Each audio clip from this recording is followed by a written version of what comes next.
Saat ini, saya akan liburan ke Amerika. Sebelum bepergian, saat di bandara tentu saya tukar dulu rupiah dengan mata uang negara yang akan saya kunjungi. Tujuannya agar di negara tersebut kita dapat berbelanja menggunakan uang dari negara tersebut. Karena saya akan pergi ke Amerika, tentu saya akan tukar rupiah dengan dolar. Saya akan tukarkan uang senilai 10 juta rupiah dengan dolar. Saat saya menukarkan, nilai dolar per 1 dolar 15.000 rupiah. 1 dolar sama dengan 15.000 rupiah. Jika uang saya 10 juta, berarti saya mendapatkan lebih kurang sekitar 666 dolar. Coba kita hitung. Untuk menghitung berapa banyak dolar yang akan saya dapatkan, kita perlu membagi jumlah uang dalam rupiah yang ingin kita tukarkan dengan nilai tukar dolar saat ini. Di sini saya memiliki 10 juta rupiah, jadi kita perlu membaginya dengan nilai tukar saat ini, yaitu 15.000 rupiah per dolar. Jadi 10 juta rupiah dibagi 15 rupiah per dolar, sama dengan 666 dolar. Jadi saya mendapatkan sekitar 666 dolar. Singkat cerita, ternyata saya tidak jadi berangkat ke Amerika karena satu dan lain hal. Lalu uang 666 dolar yang barusan saya tukarkan. Saya tukar lagi ke dalam bentuk rupiah. Saat saya menukarkan, harga dolar naik. Dari yang awalnya cuma 15.000 per 1 dolar, sekarang jadi 18.000 rupiah per 1 dolar. Jika nilai 1 dolar adalah 18.000 rupiah, maka 666 dolar yang saya miliki kurang lebih setara dengan 11.999.000 rupiah. Cara hitungannya gini, 666 dolar dikali 18.000 rupiah per dolar sama dengan 11.999.000 rupiah. Saya dapat untung dong. Dari uang saya yang awalnya 10 juta, sekarang jadi 11.999.000 rupiah. Hanya dalam hitungan menit, saya mendapat untung 1.999.000 rupiah. Nah, barusan adalah contoh analogi sederhana dari trading forex. Seperti itulah konsep cara kerja trading forex. Bedanya dengan menukar uang saat di bandara tadi hanya caranya saja. Yang satu dilakukan secara nyata, sedangkan di trading forex dilakukan dengan cara online di pasar keuangan global. Trading forex bisa dibilang sebuah kegiatan yang memperdagangkan mata uang asing atau jual beli mata uang asing. Kita beli mata uang tersebut saat harganya turun, lalu kita jual lagi saat harganya naik.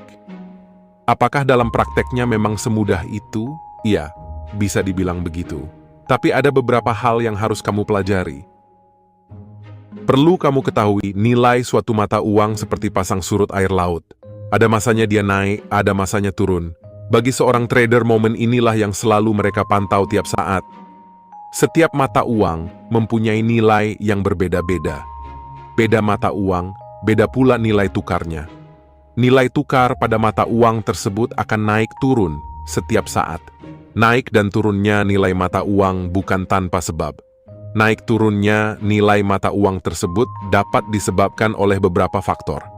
Para trader harus mengetahui penyebabnya ini. Ilmu ini harus kamu kuasai agar menjadi seorang trader forex sukses. Terus, bagaimana cara memantau naik turunnya nilai sebuah mata uang tersebut? Membaca pergerakan naik turunnya nilai mata uang ibarat membaca cuaca. Maksud saya begini, hujan sebelum turun tentu tidak turun secara tiba-tiba. Pasti akan diawali dengan cuaca mendung.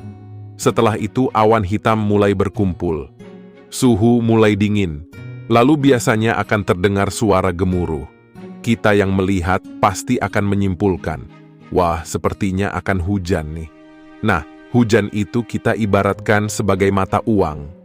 Dalam jual beli mata uang juga ada tandanya yang jadi patokan bagi trader dalam memprediksi kapan naik dan kapan turunnya nilai mata uang. Dalam trading forex, para trader menganalisis berbagai faktor, salah satunya ekonomi dan politik di negara tersebut, serta mempertimbangkan berita dan kejadian global yang sedang terjadi untuk membuat prediksi apakah nilai mata uang akan naik atau turun. Nilai mata uang bisa naik karena faktor-faktor seperti pertumbuhan ekonomi yang kuat, suku bunga yang tinggi, stabilitas politik, atau peningkatan permintaan dari investor dan pelaku pasar. Begini, jika kita ingin bermain dengan mata uang asing, anggaplah rencananya kita akan bermain dengan mata uang Amerika sebelum kita membeli atau menjual. Hal yang harus kita pantau adalah menganalisa pertumbuhan ekonomi negara Amerika. Jika pertumbuhan ekonominya kuat, maka otomatis cenderung menarik lebih banyak investasi di Amerika. Tentu hal ini dapat meningkatkan permintaan atas mata uangnya. Jika permintaan mata uangnya tinggi, tentu nilai mata uang pun akan naik. Begitu juga sebaliknya. Selain itu, kita juga harus pantau kenaikan harga komoditas utama di negara tersebut, seperti minyak atau logam mulia. Karena komoditas ini dapat menaikkan nilai mata uang ketika harga komoditas tersebut naik. Begitu juga sebaliknya. Kita juga harus analisa perdagangan negara tersebut. Jika nilai ekspor lebih besar dari impornya, cenderung memiliki permintaan yang lebih besar terhadap mata uang tersebut, yang dapat meningkatkan nilainya. Begitu juga sebaliknya. Satu lagi, kita harus melihat kondisi politik dan keamanan di negara tersebut. Negara dengan stabilitas politik dan keamanan yang tinggi cenderung menarik investasi asing. Ini akan jelas akan menguatkan nilai mata uangnya. Begitu juga sebaliknya. Ribet juga ya, kita harus pantau ini, analisa itu. Ada nggak bang cara cepat dan gampang untuk menganalisa semua itu? Misalkan kita ketik aja di Google harga dolar saat ini, terus kalau harganya murah kita beli. Nanti di saat harganya tinggi kita jual. Gampang kan? Begini. Ada beberapa kelemahan yang perlu diwaspadai saat menggunakan Google untuk memeriksa harga dolar saat bermain trading forex.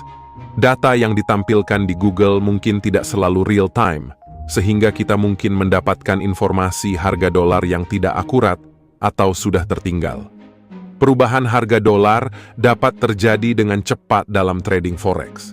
Dan Google mungkin tidak selalu memberikan pembaruan harga dengan kecepatan yang sama, seperti platform trading forex.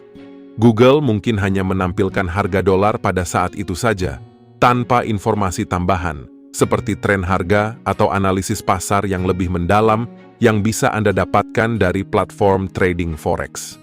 Untuk trading yang lebih efektif, saya sarankan untuk menggunakan platform trading forex yang terpercaya dan menyediakan data harga yang akurat dan real time. Semoga kalian mulai paham tentang cara kerja trading forex. Sampai di sini dulu video kali ini.